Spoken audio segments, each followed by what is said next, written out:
O tema que nós fixamos hoje é o Deus que está acima de todos os deuses e que está acima de todas as nações. Amém? Nosso Deus é tremendo, poderoso e soberano sobre todas as coisas.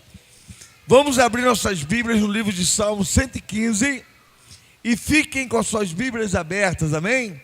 Para que nós possamos ministrar esta palavra. E eu quero que vocês fiquem bem ligados na palavra do Senhor. Salmo 115, versículo 1 diz assim: não a nós, Senhor, não a nós, mas a teu nome da glória, por amor da tua misericórdia e da tua fidelidade. Porque diriam as nações: onde está o Deus deles? Amados, preste bem atenção. Muitas vezes a gente passa por um texto bíblico e nós não temos consciência da profundidade que existe nesse texto, da grandeza do texto, né? Existe um conceito bem humanista e um conceito bem voltado assim para todos os povos e nações, né? Que são os símbolos, são os ídolos, são as marcas deixadas. Por exemplo, a comunidade Amaive, nós temos aqui uma cruz aqui em cima, mas esse é o nosso Deus? Não, isso é uma lembrança de onde Ele realizou o seu sacrifício para nos salvar. Amém? Nós temos ali atrás o menorá, que são 7 lâmpadas. Ali está o nosso Deus? De forma alguma. Ali é lembrança do símbolo que Ele deixou, que o seu Espírito estaria no nosso meio. Agora eu pergunto para você, por que o texto está dizendo assim: não a nós, Senhor, não a nós, mas a teu nome da glória? Por quê? Porque a Bíblia diz assim, porque amor da sua misericórdia e da sua fidelidade. Em outras Bíblias diz assim, por amor à verdade no final, diz isso? Algumas Bíblias dizem assim. Pois é, querido, onde eu quero chegar com isso? Eu quero chegar com isso aqui. Nós vivemos num mundo onde as pessoas criaram paradigmas e criaram conceitos e criaram preconceitos até, porque eles precisam de alguma coisa que eles vejam, de um lugar que eles possam passar. Ali tem uma estátua, ali tem uma imagem, ali tem um símbolo, ali tem alguma coisa, e o cara passa por ali, né? Aquele lugar ali, aquele ambiente ali se torna sagrado. O mundo pergunta para nós onde estão os seus altares. O mundo pergunta para nós aonde é que você reverencia o teu Deus, onde você vai. Eu quero dizer para você que todo o povo que está aqui nessa igreja veio assistir o culto, na verdade veio prestar culto a Deus, porque nós fomos achados por Deus e nos tornamos adoradores, e adoradores que adoram o Pai, Espírito e verdade. Mas este lugar aqui também não é um lugar sagrado que foi escolhido para nós estarmos. Aí você pergunta assim: pastor, então onde está esse lugar sagrado? Onde estão os seus altares? Onde seu Deus se manifesta? Onde nós vamos ver o seu Deus? Por isso que o autor está dizendo assim: não a nós. Não a nós, Senhor, mas a teu nome da glória. Porque o mundo, ele vai ver o caráter do Deus que a gente serve nas nossas ações. O mundo vai ver Deus da nossa vida. O altar que o mundo está preocupado em botar em um lugar para alguém passar e se reverenciar, na verdade está dentro de nós, porque nós vivemos uma posição de adoração ao Senhor.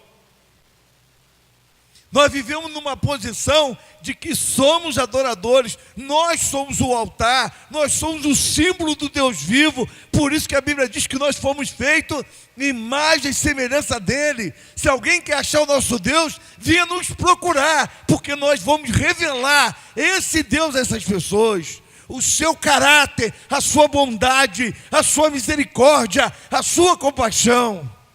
Mas quando esse Deus se manifestar através de nós, que nenhuma glória seja dada a nós, não a nós, mas ao que Ele faz em nós,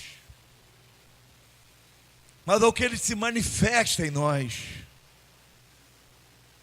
ao que Ele está fazendo em nossa vida. E aí diz assim as nações: onde está o seu Deus? Sabe por quê? Porque naquela época, na época de Davi, cada nação tinha os seus deuses. Nós tínhamos os Rimon, nós tínhamos Mamon, nós tínhamos as Astarotes, nós tínhamos ídolos de tudo quanto é tipo, né?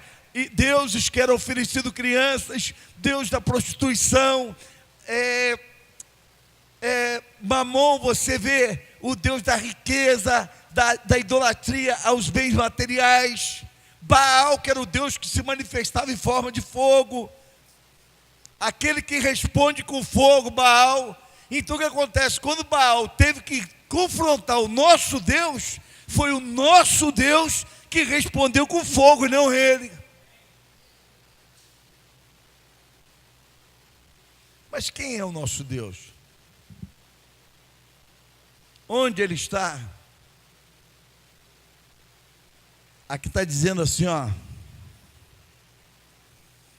o nosso Deus está no céu, tudo faz como lhe agrada. Por que muita gente hoje está frustrada no caminho do Senhor? Por que existem pessoas dentro de igreja frustradas, esperando algo que Deus faça e de repente Deus não opera do jeito que Ele gostaria? É igual as pessoas hoje das igrejas, elas vivem de campanha para isso, você traz isso, você traz aquilo, você faz isso, você faz aquilo. É campanha para tudo, qualquer coisa que você pode imaginar. Queridos, o que Deus quer de fato de nós é que nós viemos aceitar a Jesus Cristo como Salvador e viemos o adorar em espírito e verdade, porque todas as coisas Ele fará por nós. Deus não precisa de uma motivação para me abençoar. Deus não precisa de alguma coisa que eu faça para ser abençoado. Basta eu andar na sua presença, obedecer os seus estatutos e obedecer a sua vontade, que eu serei abençoado. A bênção do Senhor é manifesta à medida da minha obediência. Não adianta você vir na igreja e prestar culto e sair daqui e lá fora receber, viver uma vida de prostituição, porque aí você é um prostituto vindo à igreja. Não adianta você vir à igreja, prestar culto e dizimar e ofertar bonitinho e sair daqui e ir lá para fora, beber, encher a cara e dar mau testemunho, porque você vai ser considerado ímpio.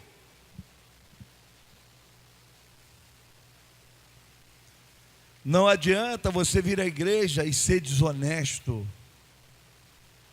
ser uma pessoa ímpia e desonesta, porque senão você vai continuar sendo ímpio e desonesto. O que te faz cristão é quando você se torna um altar de Deus. O que te faz de Deus é quando as suas ações e seus atos, seu comportamento te transformam numa pessoa que possa ser chamada imagem e semelhança de Deus. A questão é, todos queriam que esse Deus se manifestasse. E Ele se manifestou, em carne e osso como homem. E o nome dele é Jesus Cristo. Ele é o Senhor. Ele veio à terra, mas Ele veio à terra, Ele não veio com uma força especial, Ele não veio à terra com algo poderoso que pudesse diferenciar Ele dos homens, com uma aparência física maior, ou com uma estrutura, com uma cor diferente. Ele veio igual a homem, Ele cansou, Ele foi tentado, Ele passou por provações e nada pecou. Mas Ele tinha algo tremendo, sabe o que Ele tinha? Ele experimentou da minha e da sua humanidade. Alguém perguntaria: qual é o teu Deus? Onde ele está? Você pode dizer assim para as pessoas hoje: o meu Deus sabe exatamente o que eu sinto, porque ele foi homem como eu. O meu Deus sabe exatamente as provações que eu passo, e nas minhas provações ele é comigo em tudo que eu faço. O meu Deus é poderoso e tremendo para comigo em tudo que eu preciso e necessito, porque ele veio à terra, experimentou de tudo aquilo que eu passo, e ele pode dizer e compreender no mais alto nível as minhas provações. Mas quando eu venço uma provação hoje, eu tenho que dizer: não a nós, Senhor, não a nós, mas ao teu nome seja dada toda a glória.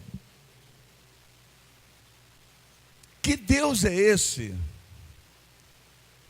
Que Deus é esse que parece que veio à terra por 33 anos a 34, escondido dos homens, escondido de toda a humanidade? Ele veio escondido, querido, não deixou nada escrito, não escreveu coisa alguma. O único lugar que ele escreveu foi na terra, quando uma prostituta ia ser apedrejada. Que Deus é esse que marca a história, que alguns historiadores ousam dizer que o Jesus da Bíblia não existiu? Mas como alguém pode não ter existido e marcar a história da humanidade antes e depois dele?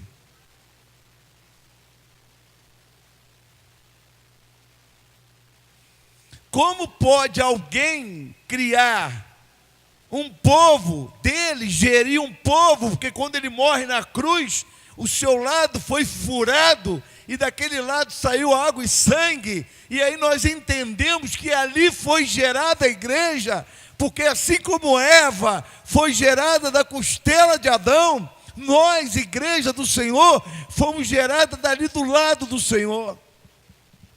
Saiu água e sangue, água para lavar e purificar, e o sangue para nos santificar. Eu quero perguntar para você: que Deus é esse que veio e se preocupou, em vez de fazer multidões, treinou 12 homens indoutos, incapazes? E onde esses homens levariam o seu legado, o seu ensinamento, e seriam martirizados e morreriam por isso. Quem é esse Deus? Quem é esse Deus todo-poderoso que vem na terra e revoluciona o mundo, não com armas de fogo, e nem pelo poder da força e do sangue, mas pelo poder do amor e da compaixão e da misericórdia? Hoje eu vi 2 vídeos de cristãos sendo mortos lá fora.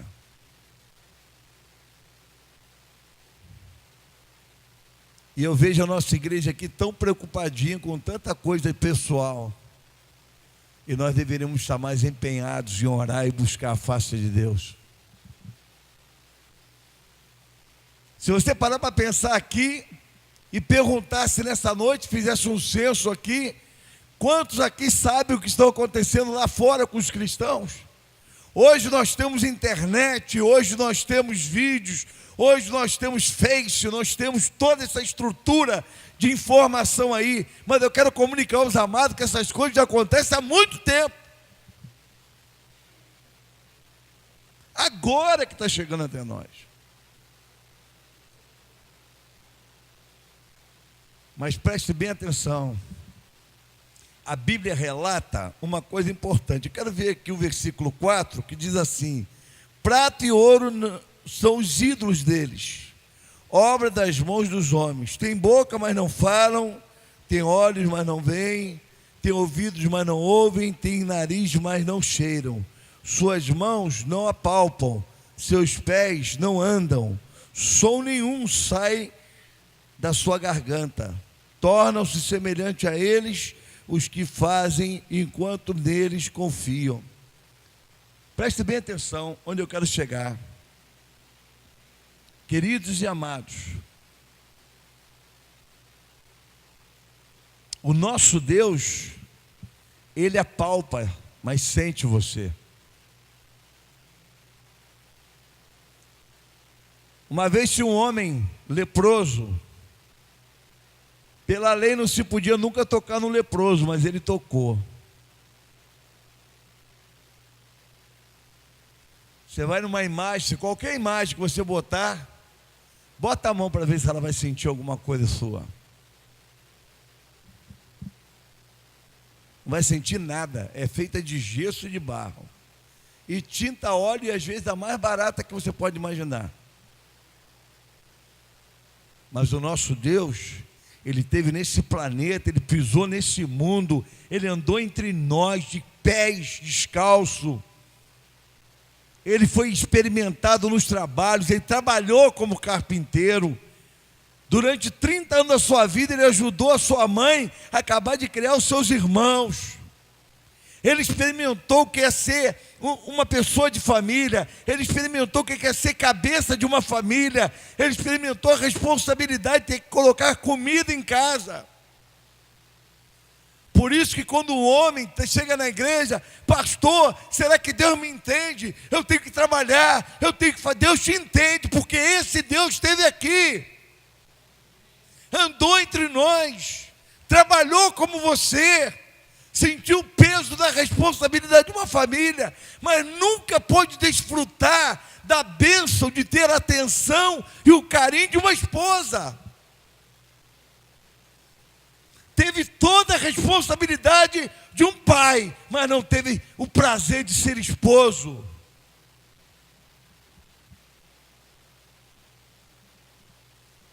Eu quero muito trabalhar detalhes da vida de Jesus com vocês.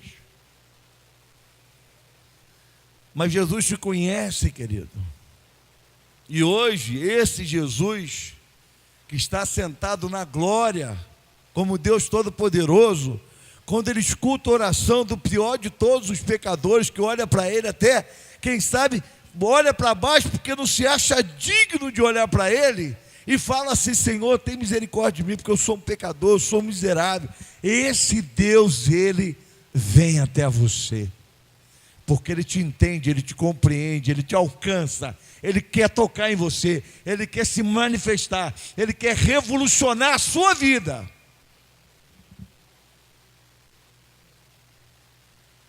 Mas quando Ele faz a obra na nossa vida, o que eu percebo ao longo da caminhada é que muitos pastores, muitos líderes e até muitos irmãos, quando vê grandes manifestações de Deus, começam a achar que essas coisas estão acontecendo por causa dele e quer ganhar a glória e o louvor para ele. Mas o salmista está nos orientando aqui no caminho certo. Não a nós, Senhor, não a nós, mas a teu nome seja dada toda a glória. Entende isso? Se você quer achar o caminho para que a glória de Deus se manifeste em você, você quer achar esse caminho, faça o que Jesus fez no capítulo 2 de Filipenses, que sendo Deus, tendo forma de Deus, se aniquilou, adquirindo forma de servo, e morre numa cruz, pelo que Deus se agradou tanto disso, que deu a ele o nome que é sobre todo nome, e o fez assentar acima de todos os principados e potestade, acima de tudo, e que todo joelho se dobre, e que toda língua confesse que Jesus Cristo é o Senhor. E não tem. Eu quero saber de você, pergunta hoje aqui, que Deus é esse, maravilhoso, glorioso, enquanto você precisa passar, ó, tem um altar ali de São Fulano de Tal, e você passa assim, ó. Agora, como é que nós vamos andar? Como nós vamos andar se o altar do nosso Deus somos nós? Como que nós vamos andar se nesse altar, quem habita nesse altar é Ele próprio? Então eu preciso andar em temor e reverência. eu preciso andar em santidade, eu preciso andar na presença desse Deus completamente, integralmente, e saber que Ele é o Deus vivo e todo-poderoso, e que a Ele não existe outro. E você diz assim: pastor, eu preciso acertar minha vida. Eu quero te pedir um favor. Você que está com problemas sentimentais, com problemas conjugais, com problemas financeiros, peça a esse Deus: Senhor, coloca a minha vida no altar, me ajuda a endireitar, me ajuda a caminhar. A Bíblia diz assim, reconhece o Senhor nos teus caminhos, que Ele te ajudará, Ele endireitará todas as suas veredas. Todos os dias, apresente o Senhor todos os seus problemas, todos os dias, consagre ao Senhor todas as suas crises, coloque diante dEle, reconheça: Senhor, a partir de hoje o Senhor assume o controle, a partir de hoje o Senhor é meu Deus, a partir de hoje o Senhor é o Deus vivo da minha vida, e você vai ver as coisas sair das tuas mãos, mas assumir posições diferentes, e a bênção de Deus será derramada sobre a tua vida.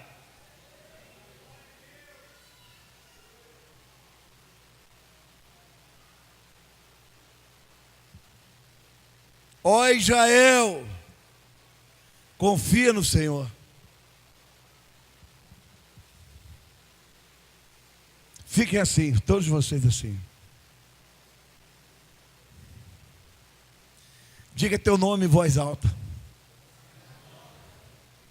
De novo, repete teu nome bem alto. E eu vou dizer para você agora, para essa pessoa que você disse o nome aí, diga de novo esse nome agora. Confia no Senhor de todo o teu coração, que Ele endireitará as suas veredas. Confia, confia. Ele é o Deus vivo, todo-poderoso. Todas as coisas, não há problema, não há dúvida, não há dificuldade que não se curve diante dEle. Não há. Mas é necessário perseverança. É necessário confiança plena e total. É necessário uma confiança cega. É necessário uma confiança plena. É necessário uma confiança total, radical.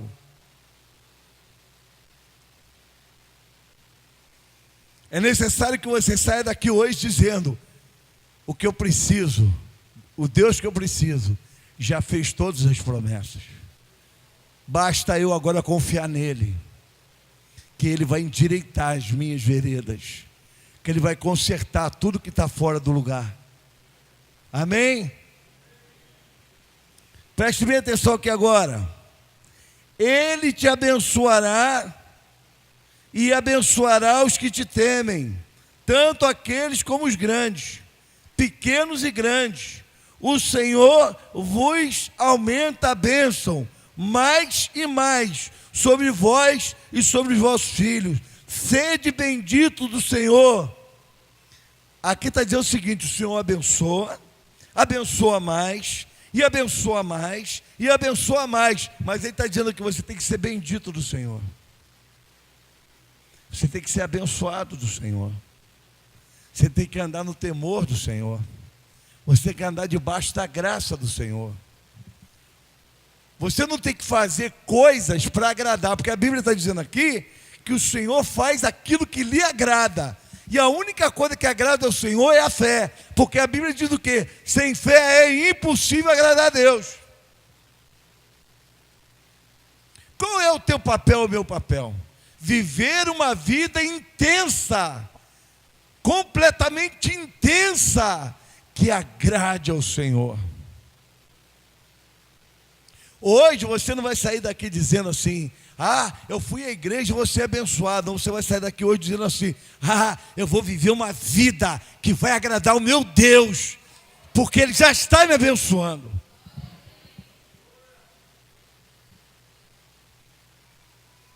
Quando você entende que você não pode se relacionar com Deus como alguém que passa num altar, onde tem uma imagenzinha, onde tem um objeto qualquer. Eu já vi gente assim. Eu já vi gente que fazia assim, e Tem dia que eu fecho até o oratório. Tinha um dia, não sei que dia era esse da semana, ou do ano, ou do mês, que fechava o oratório. Querido, eles têm olho, mas não veem. Tem boca, mas não fala. Aí tem gente que fala assim, não, pastor, aquilo não é Deus não, aquilo é uma lembrançazinha. Aquilo ali é só uma lembrança daquele santo. Olha, querido, se fosse lembrança, deixa lá como lembrança.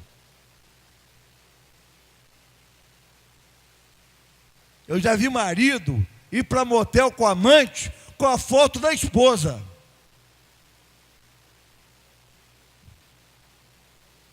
Se ele considerasse aquilo como uma lembrança, ele não levava foto, deixava em casa.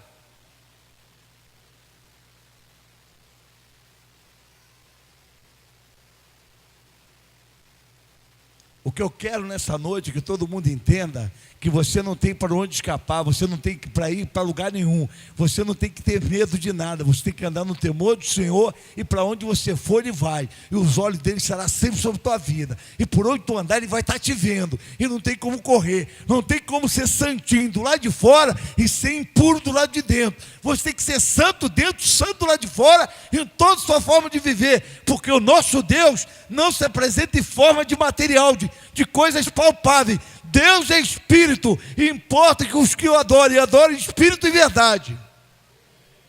Não dá para estar na igreja e ter uma vida hipócrita. Não dá para estar na igreja e querer ser abençoado por Deus e viver de hipocrisia.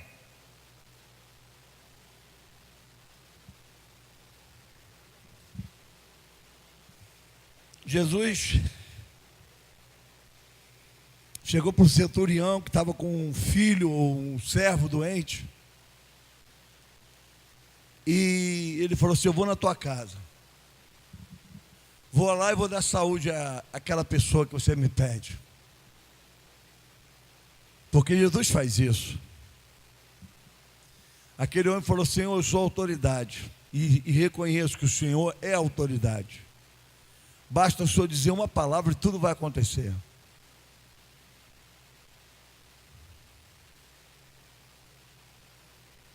Qual é a palavra que você está precisando ouvir hoje para ver o milagre acontecer na tua casa? Você pode ter a fé daquele centurião que ele disse, nunca vi em Israel tamanha fé.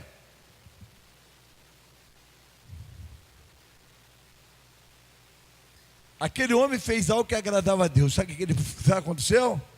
Ele não precisou entrar na casa daquele homem, ele não precisou de romaria, ele não precisou de nada. Ele chegou, entrou na casa daquele homem, ele chegou, quando o homem chegou em casa, aquele servo dele, aquele homem que estava doente em casa, já estava curado.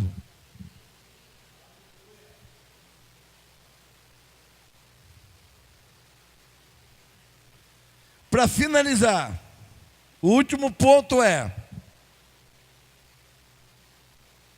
os mortos não louvam o Senhor, nem os que descem às regiões do silêncio.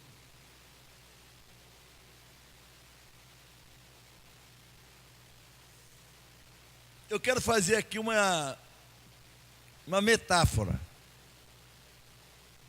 Preste bem atenção. Existem dois tipos de pessoas mortas. Existe o morto, coração parou, cérebro parou de funcionar, bota no caixão para enterrar. Amém? E existe o morto espiritual, aquele que está na igreja, escuta a palavra de Deus, ouve tudo, participa de tudo, mas não sente nada.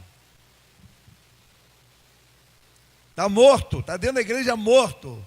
Não tem temor de Deus, não tem temor de nada, vive uma vida relapsa, uma vida de pecado, uma vida de erro, está morto e nem se toca que está vivendo em pecado. O pecado não lhe dói, o pecado não lhe pesa, nada lhe acontece.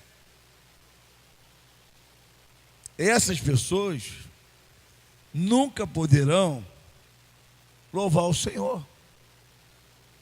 O que o texto está dizendo? Os mortos não te louvarão. Qual é o propósito de uma pessoa com a sua vida espiritual? Louvar a Deus. Quem não vive para louvar a Deus, não tem vida espiritual. Quem não vive para louvar a Deus, não tem vida nenhuma espiritual. Mas pastor, eu vou à igreja para louvar o Senhor. Não, querido, é vida de louvor. É louvor quando acorda, é louvor com atos, é louvor nas palavras, é louvor nos tratos, é louvor nos relacionamentos, é louvor no casamento, é louvor com a esposa, é louvor com os filhos, é louvor na honestidade, é louvor na seriedade, é louvor no sentimento, é louvor no que sente. Presta culto de louvor em tudo.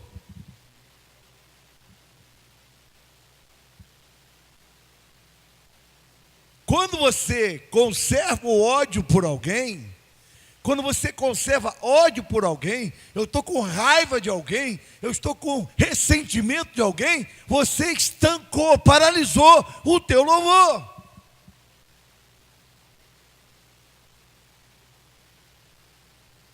Quando você está planejando uma mentira, articulando uma armação, você está estancando o louvor. Mas quando você é verdadeiro, quando você é honesto, quando você é ainda que irritado e nervoso, age com calma, age com prudência, age amorosamente, age com quietude, age com tranquilidade, pacífico. Você está prestando culto de louvor ao Senhor. Porque a maior obra que o diabo faz, querido, é usar as suas armas, que são pessoas, para ferir a alma de outras. Essas outras ficam ofendidas e a salvação é colocada em risco. Mas se você começar a parar de ofender, parar de ferir, parar de machucar pessoas, não criando marcas que vão deixar cicatrizes horríveis, horrendas, e que de repente nunca mais vão se curar, você pode estar causando danos horríveis, você pode estar sendo um grande instrumento do inimigo. Mas quando você promove pacificamente palavras de edificação, palavras de amor, palavras que fortalecem, palavra que tira o outro do buraco, palavra que levanta o caído, palavra que cura o enfermo de alma, que está achando que tudo acabou, mas com um ato de amor, com um ato de misericórdia, você vai lá e restaura a vida, e isso é forma de louvor. E aí no final você levantou 1000 vidas, no final você levantou 1000 pessoas, no final você foi usado para curar 1000 almas. Aí você se volta para Ele e presta o último louvor daquele dia. Você diz assim: não a nós, Senhor, não a nós, mas a teu nome seja dado toda a honra e toda a glória.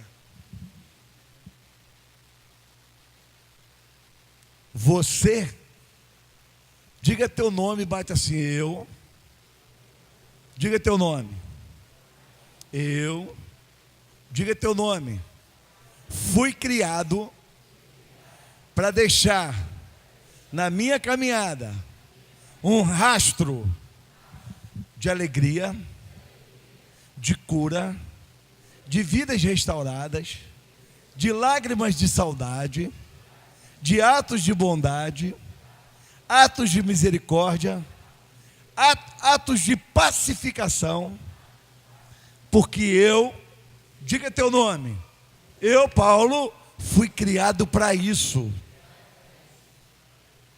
Por onde eu passar, vou deixar um rastro de misericórdia, um rastro de compaixão, um rastro de cura, lágrimas de saudade, pessoas que estavam destruídas, restauradas, por onde eu passar, porque meu Pai me criou para isso. E quando eu fizer esse louvor na vida das pessoas, eu estarei no final dizendo: não a nós, não a nós, mas ao teu nome seja dada a glória.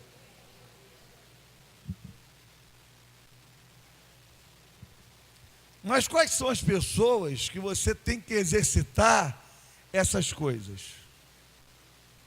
Diga assim: as que estão mais próximas, não é?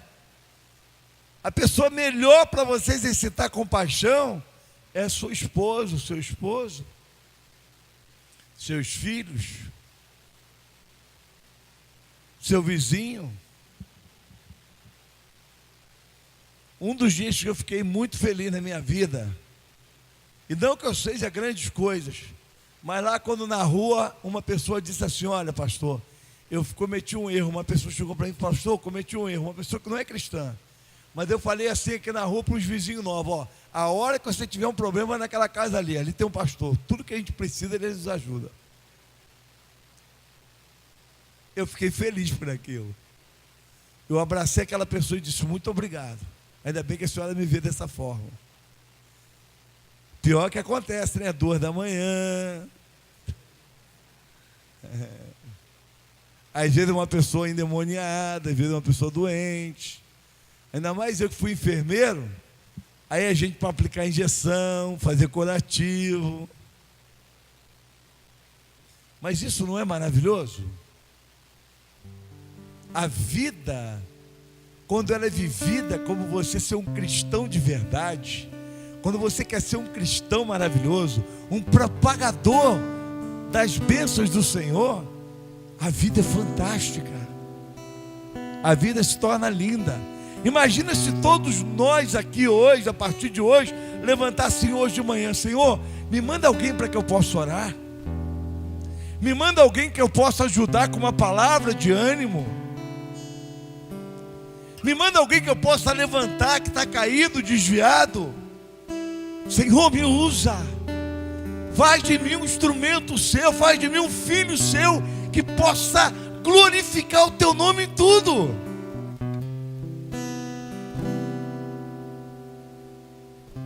Os outros deuses, criados na mente de homens, ou de homens que se levantaram, como alguns que tiveram na história, nenhum deles fez o que Jesus fez. Os seus túmulos estão lá. No túmulo de Jesus está escrito assim: não está mais aqui, já ressuscitou. Vamos ficar de pé e vamos adorar o Senhor.